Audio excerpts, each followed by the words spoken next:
Auxiliary verbs എന്നാണല്ലോ കഴിഞ്ഞ ക്ലാസ്സിൽ ഞാൻ പറഞ്ഞില്ലേ. അപ്പോൾ ഇന്നത്തെ വീഡിയോ ഓക്സിലറി വെർബ് വെച്ചിട്ട് എങ്ങനെ ക്വസ്റ്റ്യൻസ് ഉണ്ടാക്കുക എന്നുള്ളതാണ്. അപ്പോൾ ഫസ്റ്റ് നമുക്ക് ഷുഡ് വെച്ച് ക്വസ്റ്റ്യൻസ് ഉണ്ടാക്കാം. നമ്മൾ ഡെയിലി ഓരോരുത്തരോടും ചോദിക്കുന്ന ക്വസ്റ്റ്യൻസാണ്. Where should I park my car? എൻ്റെ കാർ ഞാനിവിടെ പാർക്ക് ചെയ്യണം. What should I do? ഞാൻ എന്ത് ചെയ്യണം?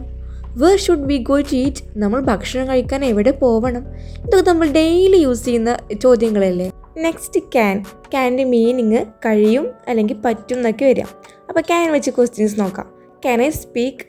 എനിക്ക് സംസാരിക്കാമോ അല്ലെങ്കിൽ എനിക്ക് സംസാരിക്കാൻ കഴിയുമോ? ഇപ്പോൾ കുറച്ച് പേരൊക്കെ ആയി നിൽക്കുകയാണെങ്കിൽ നമ്മൾ ചോദിക്കില്ലേ ക്യാൻ ഐ സ്പീക്ക്? എനിക്ക് സംസാരിക്കാൻ പറ്റുമോ? അതേപോലെ നമുക്ക് ക്യാൻ ഐ ഗോ ചോദിക്കാം, എനിക്ക് പോകാൻ പറ്റുമോ എന്നുള്ളത് ചോദിക്കാം. ക്യാൻ വെച്ചിട്ട് ഒരു ക്വസ്റ്റ്യൻ കൂടി നോക്കാം. Can you speak English? എനിക്ക് ഇംഗ്ലീഷ് സംസാരിക്കാൻ കഴിയുമോ? അല്ലെങ്കിൽ ക്യാൻ ഹീ സ്പീക്ക് ഇംഗ്ലീഷ്? അവന് ഇംഗ്ലീഷ് സംസാരിക്കാൻ കഴിയുമോ?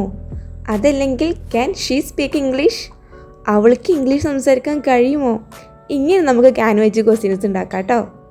അടുത്തത് മേ വെച്ചിട്ട് ക്വസ്റ്റ്യൻസ് ഉണ്ടാക്കുക. മേ പലപ്പോഴും നമ്മൾ യൂസ് ചെയ്യുക മറ്റുള്ളവരോട് അനുവാദം ചോദിക്കാൻ വേണ്ടിയിട്ടാണ്. അപ്പോൾ അതിന് എക്സാമ്പിളായിട്ടാണ് may I use your phone, അല്ലെങ്കിൽ may I use your mobile phone, ഞാൻ നിൻ്റെ മൊബൈൽ ഫോൺ ഉപയോഗിക്കട്ടെ, അല്ലെങ്കിൽ മേ ഐ ഗോ, ഞാൻ പോകട്ടെ. ഒരു അനുവാദം ചോദിക്കുന്ന പോലെയാണ് മേ യൂസ് ചെയ്യുക. ഇനി വില്ല് വെച്ച് 2-3 ക്വസ്റ്റ്യൻസ് ഉണ്ടാക്കാം. വില്ല് നമ്മൾ യൂസ് ചെയ്യുക ഭാവിയിൽ നടക്കാൻ പോകുന്നതിനെ പറ്റി, ഫ്യൂച്ചർക്കാണ് വില്ല് നമ്മൾ യൂസ് ചെയ്യുക. അപ്പോൾ will I get a job after my graduation, അല്ലെങ്കിൽ will I get a job, എനിക്ക് ജോലി കിട്ടുമോ? Will he go shopping on Friday, അവൻ ഫ്രൈഡേ ഷോപ്പിങ്ങിന് പോകുമോ? Will they buy a new car, അവർ ഒരു പുതിയ കാറ് വാങ്ങുമോ? ഇതൊക്കെ നടക്കാൻ പോകുന്നതല്ലേ. അപ്പോൾ ഫ്യൂച്ചറിലേക്കുള്ള ക്വസ്റ്റ്യൻ ചോദിക്കുമ്പോൾ നമ്മൾ വില്ലാണ് യൂസ് ചെയ്യുക.